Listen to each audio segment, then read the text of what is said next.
ஆண்டவனுக்கு வந்து யாராவது தண்டிக்கணும்னு சொன்னா ஏழை ஆக்கிட்டு நிறைய பெண் குழந்தைங்க கொடுத்துருவாங்க. இன்னும் ஆண்டவன் யார் மேல கோபம் இருந்தா தண்டிக்கணும்னு சொன்னா நிறைய பணம் பேர் புகழ் கொடுத்துட்டு விட்டுடுவான். இன்னும் ஆண்டவன் இன்னும் கொஞ்சம் ஜாஸ்தி கோபம்னு சொன்னா இந்தியாவில பாலிட்டிஷியன் ஆக்கிடுவான். வசதிக்கு மட்டும் போகாதீங்க, தேவைகளுக்கு மட்டும் கஷ்டப்படுங்க. தேவைங்க கிடைச்சா போதும். என்ன ஆகும்? தேவைங்க கிடைச்ச உடனே மனசு வந்து வசதிகளுக்கு தாகும், கம்ஃபர்ட்ஸுக்கு போகும். கம்ஃபர்ட்ஸ் கிடைச்ச உடனே லக்ஸுரியை கேட்கும்.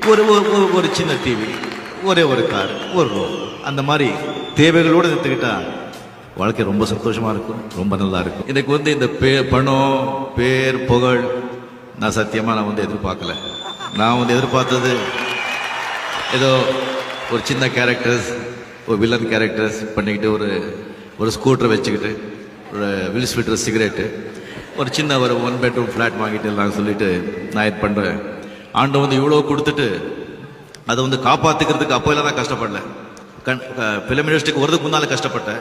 ஃபிலிம் இண்டஸ்ட்ரிக்கு வந்ததுக்கு அப்புறம் நான் கஷ்டப்படல. நான் இப்போ தான் ரொம்ப ரொம்ப கஷ்டப்பட்டுட்டு இருக்கேன். ஏன்னா எங்கேயோ கொண்டு போய் உட்கார வச்சுட்டீங்க. அங்கிருந்து எப்படி எல்லாமே எப்படி ஒன்றுமே புரியல எனக்குங்க.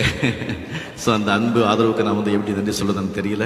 நான் ஷூட்டிங்கில் டான்ஸ் பண்ணுறது எனக்கு ரொம்ப கஷ்டம். அது குஷ்பு உங்களுக்கு எல்லாருக்குமே, டான்சர்ஸ் எல்லாருக்குமே தெரியும். ஒரு ஷார்ட் சொன்னால் ஒரு 20 ரிஹர்சல் ஆகும், ஒரு 20 டேக்ஸ் ஆகும். அது நான் ஸ்டேஜில் பண்ணுறேங்கிறத நம்ம நினச்சி கூட பார்க்க முடியல. ஆனால் லாஸ்ட் டைம் இங்கே வந்திருந்தப்போ நான் சீஃப் கெஸ்ட்டாக அத்தனை பேர் வந்திருந்தாங்க. நான் மேடையில் ஜஸ்ட் ஒரு சின்ன ஒரு மூமெண்ட் பண்ணதுக்கே அவ்வளோ சந்தோஷப்பட்டதை பார்த்து எனக்கு டெஃபினெட்லி நான் என்ன கஷ்டப்பட்டாலும் சரி ஆடிதான் ஆகணும் அப்படின்னு சொல்லிட்டு முடிவு பண்ணி அந்த ஆண்டவன் கிருபையில் என்னமோ எனக்கு தெரிஞ்ச அளவுக்கு நான் ஆடினேன்.